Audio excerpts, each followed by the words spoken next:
Original versus Definitive. Which version is better when completing the mission Guardian Angels? In this mission you talk to Juan Cortez on his yacht, drive to a multi-story car park, pick up a weapon and meet Lance, drive with Lance to Diaz, climb some stairs and watch over a drug deal, protect Diaz and Lance from getting killed, chase a guy who stole the goods, and finally drop off the goods to Diaz. We'll compare tasks, execution, speedrun tactics and gameplay. Both games are vanilla, played on PC. My name is BadInfos, leave a like and subscribe for more comparison videos. Now let's see how Guardian Angels compares between both versions.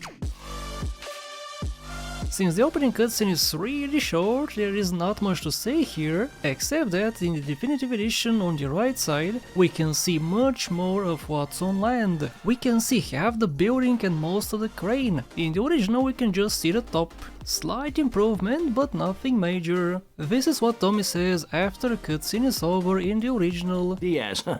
Apparently that angry midget runs this madhouse. Let's see what that creep has to do with things. And this is what he says in the Definitive. Diaz, huh?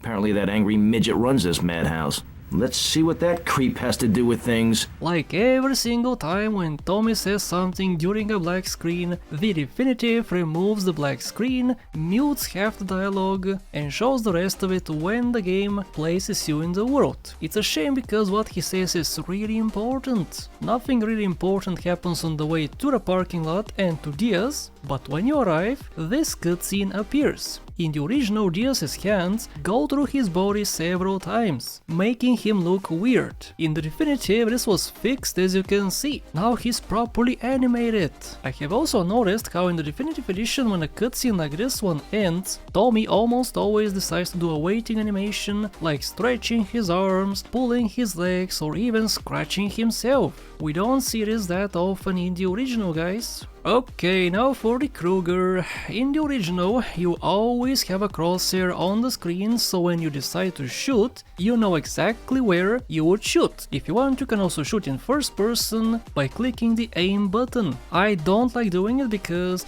there's less accuracy since the camera is shaking a bit. In the Definitive, since there's no crosshair, you gotta start shooting and then you know exactly where you're shooting. Again, you have first person, but that also isn't accurate. A downgrade in my opinion, since it makes firing and using the weapon a pain. Also in the Definitive Edition, aiming down is terrible since you can only aim down so much. After a bit, you need to activate first person to aim lower. We don't have this problem in the original, and while yes, we do have limitations, it's not as egregious as it is in the Definitive. Lastly, the Kruger fires way slower for some reason in the Definitive, which you might consider a downgrade, but since cars have less health, by the looks of it, it's not really a problem. It's maybe a bit slower to destroy a car, but it's not such a problem. Oh yeah, and also this mission and every mission in which Haitians are present is censored. Now you don't actually know who the enemies are. They're just a gang, I guess, completely ruining the story of the original Vice City. Listen to the original. Don't just stand there, you pricks!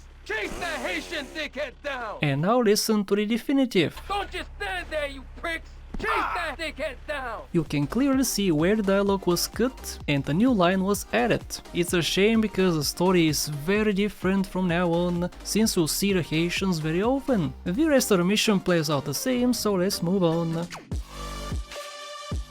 When speedrunning, if you know exactly where the people spawn after getting out of their vehicles, you can align your shots and take them out quickly. Unfortunately, this is a lot harder in the Definitive, since you gotta start shooting prematurely to see where exactly your crosshair is. Or of course, you gotta use first person and deal with the camera shake. Apart from this, we can use replays in the original to walk during a cutscene, but since the Definitive does not have replays, I'll not discuss replays too much in this series. Overall, this mission was crippled severely in the Definitive Edition, and the Kruger is not as useful as it used to be. This was awful, and this is why I'll give a point to the original, since I think it's the better version for this mission. What do you guys think? Agree or disagree? Let me know what you think in the comments down below. Leave a like and subscribe if you enjoyed. Thank you so much for watching, and a very special thank you to my top channel members and patrons: Monish Pradeep, Alex Chavez, Max Robinson, LMP Racing, House the Chowder, Max Rich, Smokio, and everybody else on the screen. Become a supporter today.